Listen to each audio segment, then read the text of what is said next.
again, everybody. Will Smith here at the Langdon House Studios. Today, welcome to episode 2. Today we're going to talk about which DAW do I use. Now let's start off with the obvious question. What does DAW stand for? DAW or DAW stands for Digital Audio Workstation. This is where all of your work is going to happen. All of your mixing sessions, all of your editing, all of your mastering sessions, all your recording sessions are all going to be going through a DAW of some kind. Now, there are a lot of DAWs out there. I'm just going to throw out a list of DAWs that are the most popular, that are the most well-known, and I'm going to pop them up on the screen right here. I'll let you know what they are. First one is Pro Tools. Then we got Logic Pro for Apple. We've got Cubase. We've got Nuendo, Sonar, Reaper, Cakewalk, Ableton Live, FL Studio, GarageBand, Reason, Studio One, and Mixbus. Now, obviously, these are not all of the DAWs out there. In fact, if you do some online research, you'll see that there's actually more DAWs that are out there on the market. But these are definitely the most popular ones. And before we get into too much detail, I will suggest one more program that you might want to think about getting. It is not a DAW per se, but it does a lot of audio work, and it does an excellent job at it. It's a program called Audacity, and I highly suggest getting that program. It does very good audio editing, and does a lot of fine-tuning work, does a lot of like noise reduction, or if you're recording like LP records, it does a lot of click and pop removal. It's a very, very good free open source audio editing program. I highly suggest you get that as well. But back to our DAWs. There's probably a couple on that list that you recognize. The first one's probably going to be GarageBand. Now, GarageBand is a free program that is released by Apple for their Apple platforms, specifically their computers, obviously. But you can also use it on their iPads and stuff like that. GarageBand is a very basic, very simple program to use. It is not all that robust, but if you're doing like practice sessions or just getting started getting into audio recording, it is a very good program to start off with. So if you have a Mac or if you have an Apple computer, look into doing GarageBand and getting familiar with the process. But you will quickly find out that GarageBand is quite limited in what it can do. And that's where we come to our actual commercial programs or DAWs. Let's start off with a program that you've probably, if you're watching this video, you've probably heard of before, and it's a program called Pro Tools. Now, this program is definitely the, I would say, the industry standard, or what's known as the industry standard. This is what a lot of your major recording studios will use. It is a very robust, very detailed program. And I'm going to switch over to my desktop view so you can see I've actually got a copy of Pro Tools here. So when you first start using Pro Tools and you start a new session, this is what it's going to look like. You've got your main window here, this is where you're going to see all of your tracks and all of your waveforms and all of that. This is where you're going to do a lot of your editing. Over here on the left, you'll see a darker gray space. This is where all your tracks are going to be listed. Up here on the top, you can see some other things, some toolbars here. You've got your beats and or time. You've got your tempo markings. You've got your meter, and you've got what's known as editing markers. So if you're going to do like marking in your session where a verse is or a chorus is or an ending or a bridge or something like that, that's where you're going to find all of that information. Up here on the top in the middle is known as the transport. This is where you see your stop, your play, your record, going back, going forward, reverse. This is where you're going to find all that. Next to that over here, you're going to see what's known as the timeline. I would assume it's called the timeline. I'm not sure. Pro Tools is kind of strange on how they word things. But essentially, this is where you're going to see where you are in your project as far as time is concerned.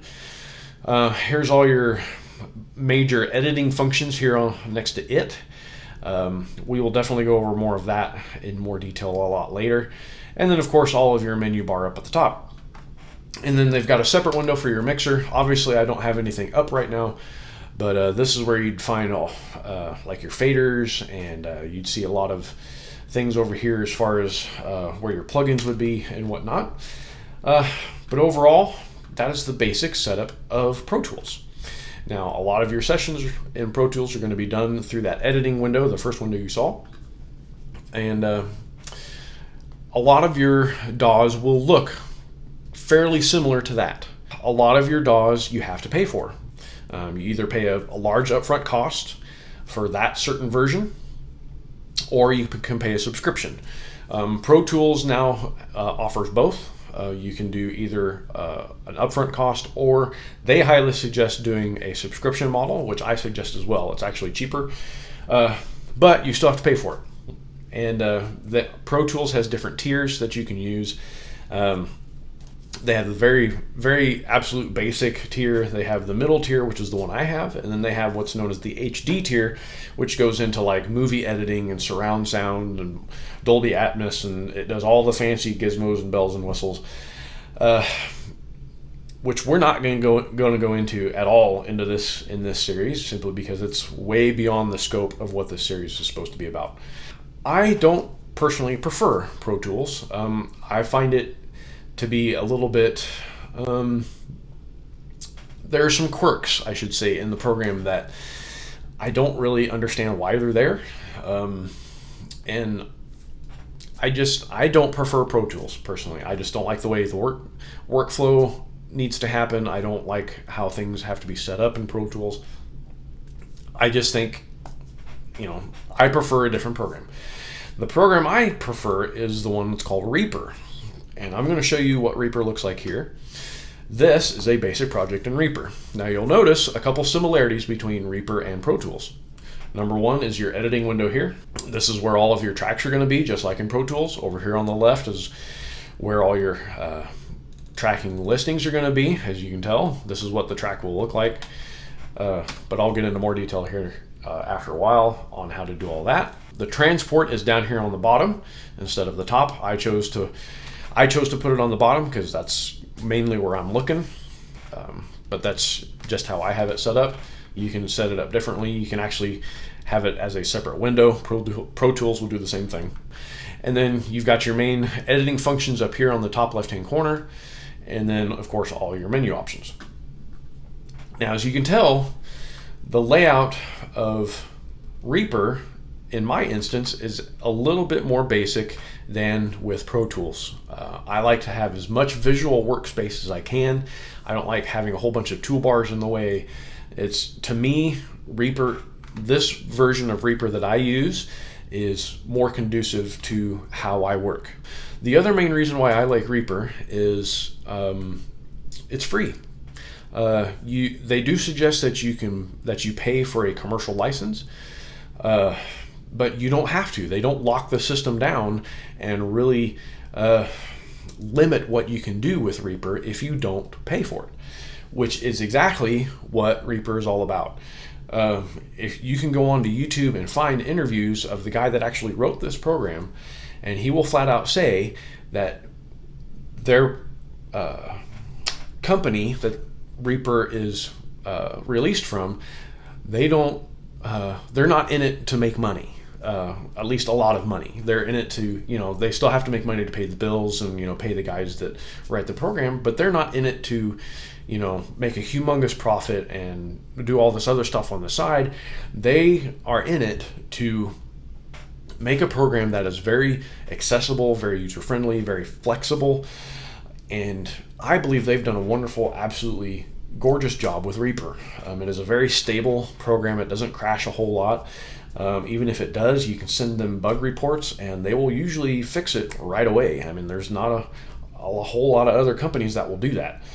And there's a lot of forums online, there's Facebook groups, there's all kinds of things that you can find on the internet that will help you with Reaper and how to work through it, and the idiosyncrasies of the program and the details and how to find things.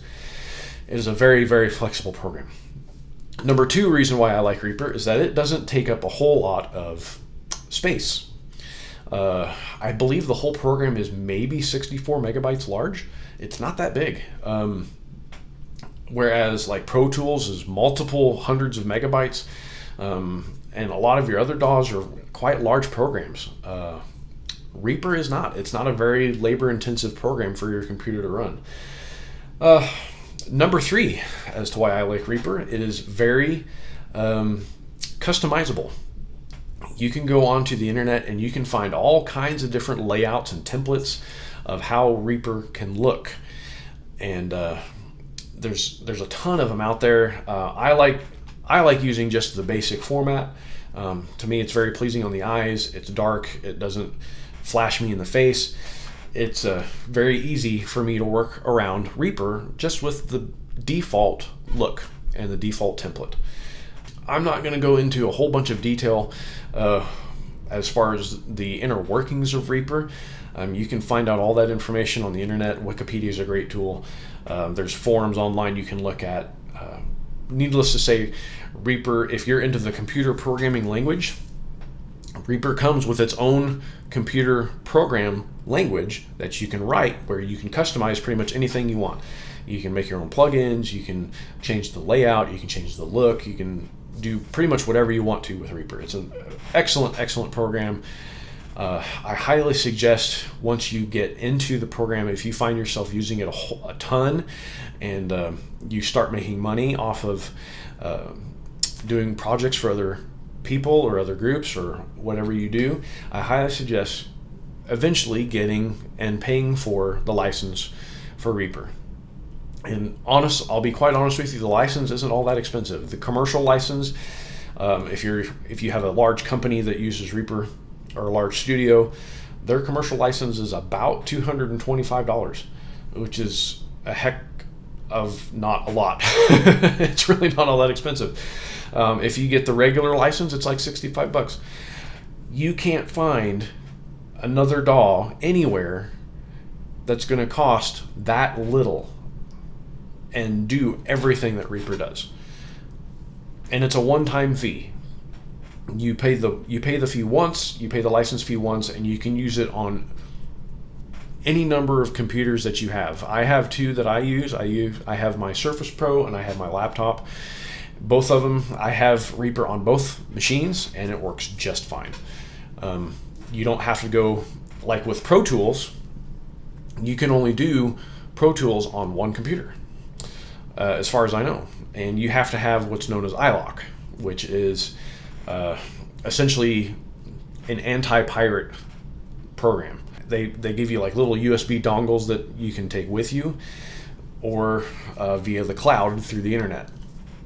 I don't necessarily like doing it that way, because to me it's just one more thing that can go wrong, and it's also another roadblock. So I mean, I can understand why they do it. They're trying to protect their trademark, they're trying to protect their copyright. But to me, it's kind of overkill. I don't think a DAW really needs a system like iLok to be able to run. So just as a quick recap, this is Reaper. It does have its own mixer window, which is right here. You can see there's a main fader over here on the side, which Reaper actually defaults as. You have a default master fader or master channel, however you want to look at it. The funny thing about Pro Tools is that when I switch over to the mixer window, oops, there we go. As you can see, there's nothing there. There's no master fader, there's no master channel. And that's one of those little quirks of Pro Tools that I personally don't like. I think there should be a default master channel. But Pro Tools doesn't do that. And for a lot of people, that works just fine. They don't have a problem with not having a master channel. I prefer to have a master channel. That's just how I work. But anyway, that's how both Pro Tools and Reaper look in pretty much their default views. We're going to go into much more detail about how to use your DAW. I'm mainly going to be using Reaper throughout this series, simply because that's just what I know. It's what I'm most familiar with. I will be doing a little bit in Pro Tools just to kind of show you how things are done on that platform rather than Reaper. You will see that both programs are quite similar in how they function. There's just little quirks for both programs. There's little quirks that kind of sometimes don't make sense, or you just kind of have to work around or get used to. It's just what you prefer. As far as what DAW to use, I'm not going to tell you to flat out use Reaper. I'm not going to tell you to use Pro Tools because that's what everybody else uses. I'm going to tell you to use the DAW that you are most comfortable with. I have a very close friend, he's my best friend, who lives over by Kansas City, and he actually prefers using Cubase. It's just what he functions in the best. He knows his way around in Cubase. It makes sense to him, and that's perfectly fine. There's nothing wrong with using either Cubase or Nuendo or Sonar or Cakewalk or even GarageBand. There's nothing wrong with that. It's whatever you are comfortable with using and what works best for your workflow. For me, it's Reaper. So in our next episode, we're going to talk about how to set everything up in Reaper to start recording, and how to go over some details about sample size and quality and all that other stuff. We're going to talk about all that in the next episode. Thanks for sticking around, and we'll see you in episode 3, and it's called How to Set Up Your DAW. All right? Thanks, guys. We'll see you next time.